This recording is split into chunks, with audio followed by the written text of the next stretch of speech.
آج ہم اس کتاب کو دیکھتے ہیں، اس مسودے کو دیکھتے ہیں جو ہم تک پہنچا ہے، تو ہم نے یہاں بہت سے ایسے ملکوں کی بات کی گئی ہے جو ہم سے بعد میں آزادی حاصل کر کے آج وہ ترقی یافتہ ممالک میں شامل ہو گئے، لیکن ہماری صورتحال یہ ہے کہ ٹرانسپیرنسی انٹرنیشنل نے پاکستان کو کرپشن میں 140 نمبر پہ رکھا ہوا ہے، اور جب اس 140 نمبر کو ہم اور ذرا کھول کے دیکھتے ہیں تو ہم پہ ٹاپ پہ جو ادارے کرپشن میں آتے ہیں اس پہ ٹاپ پہ پولیس سر فہرست ہے، سیکنڈ پہ آتے ہیں کنٹریکٹر جو وفاق کے اور صوبوں کے کنٹریکٹر ہیں، وہ سیکنڈ نمبر پہ آتے ہیں جو کرپشن میں سب سے زیادہ سیکنڈ نمبر پہ آ رہے ہیں پاکستان میں، اور تھرڈ نمبر پہ ہمارے پاس جو آ رہی ہے وہ انتہائی دکھ کے ساتھ کہنا پڑ رہا ہے، میں اسی شعبے سے تعلق رکھتا ہوں، جوڈیشری۔ میں ایک لائر ہونے کی حیثیت سے بڑی شرمندگی محسوس کرتا ہوں کہ جو ادارے انصاف کے تقاضے پورے نہ کر سکیں اور ان کو عالمی سطح پہ اس علاقے کے حوالے سے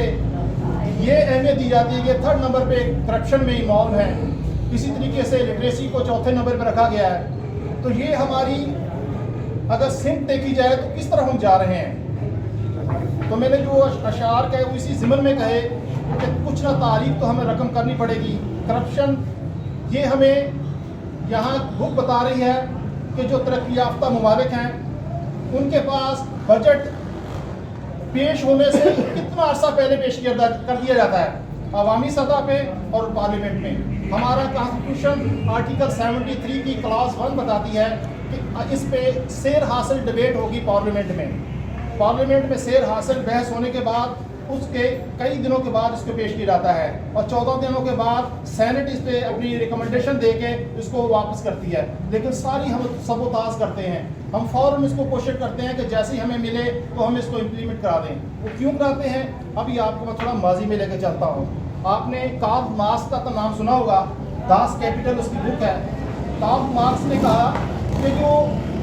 ریاست ہے وہ اسٹیٹ کی نفی کر رہا ہے، وہ کہتا ہے ریاست جو ہے وہ صرف اور صرف رولنگ کلاس کی پروٹیکشن کو یا بدماشیوں کو چھپانے کے لیے ہے، دیٹس آل، اس کے علاوہ کچھ نہیں ہے۔ اس نے اپنے اس فلسفے کو جو پیش کیا، اگر ہم دیکھتے ہیں ترقی پذیر ممالک میں اور تھرڈ ورلڈ میں، وہ عملی جامع میں ہمارے سامنے موجود ہے کہ صرف رولنگ کلاس جو ہے اپنی یعنی کہ سہولت کے لیے، اپنے مفادات کے لیے جو چاہتی ہے وہ ملک میں لاگو کر دیتی ہے۔ اب اس میں بہت ساری چیزیں ہمارے سامنے آئی ہیں کہ آپ نے کبھی یہ سوال کیا کہ اس بک چھاپنے والوں نے یا این جی اوز نے یا یہ ہمارے دوست ہیں جو سنہری سندھ رورل ڈیولپمنٹ آرگنائزیشن بہت ہی اعلیٰ اقدام کر رہے ہیں، لیکن کیا اس بک میں آپ نے سوچا کہ اس میں ڈیفینس کی کرپشن کی کوئی ڈیٹیل نہیں ہے؟ ڈیفینس میں کوئی کرپشن نہیں ہو رہی، سویلین میں کرپشن ہو رہی ہے۔ ڈیفینس کی کرپشن کا ایک واقعہ سناؤں گا، اس کے بعد میں اپنی گفتگو آگے کروں گا۔ کراچی میں ہمارے میں وہ نہیں ہے، ڈاکٹر عبدالقدیر خان نے کانفرنس اٹینڈ کی اور اس کے بعد اس کے ریمارکس ہیں۔ کانفرنس کو ادھورا چھوڑ کے ڈاکٹر عبدالقدیر خان باہر نکلے تو ان سے پوچھا کہ آپ نے یہاں اندر جو ہے سیکرٹ ایک کانفرنس کی، اس میں کیا آپ نے کہا؟ اس نے کہا میں نے صرف ایک سوال کیا تھا، یہاں جتنے بھی جنرلز بیٹھے ہوئے تھے کہ ایک شپ میں ایک نٹ بولٹ لگتا ہے وہ صرف 80 روپے میں چلتا ہے امریکہ سے، اور جس نے یہ کنٹریکٹ کرایا اس نے 1 صفر وہاں بڑھا دیا،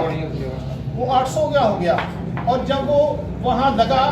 تو وہ 1 صفر اور بڑھنے کے بعد لگا، اور جب اس کا بل پاس ہوا تو اس میں 1 صفر اور لگا ہوا تھا۔ آپ صرف ایک ہلکی سی ڈاکٹر عبدالقدیر کی گفتگو سے کرپشن، میں صرف یہ کہنا چاہ رہا ہوں دیکھیں ہماری یہاں بحث کا صرف کوئی فائدہ خاطر خواہ نہیں ہوگا، ہم صرف بیٹھ کے ایک دوسرے کی گفتگو سنیں گے، بس یعنی محظوظ ہوں گے، اس کے علاوہ اور کوئی چیز نہیں ہماری۔ لیکن میں یہ چاہتا ہوں کہ ہمیں وہ بنیادی چیزوں کا پتہ چلے، جس طرح آصف رضاوت صاحب نے گفتگو دی کہ ہمیں بنیادی چیزیں کیا ہے کہ ہمارا میونسپلٹی کا جو بجٹ پیش ہوگا تو اس کو اچھے انداز میں استعمال کیا جا سکے۔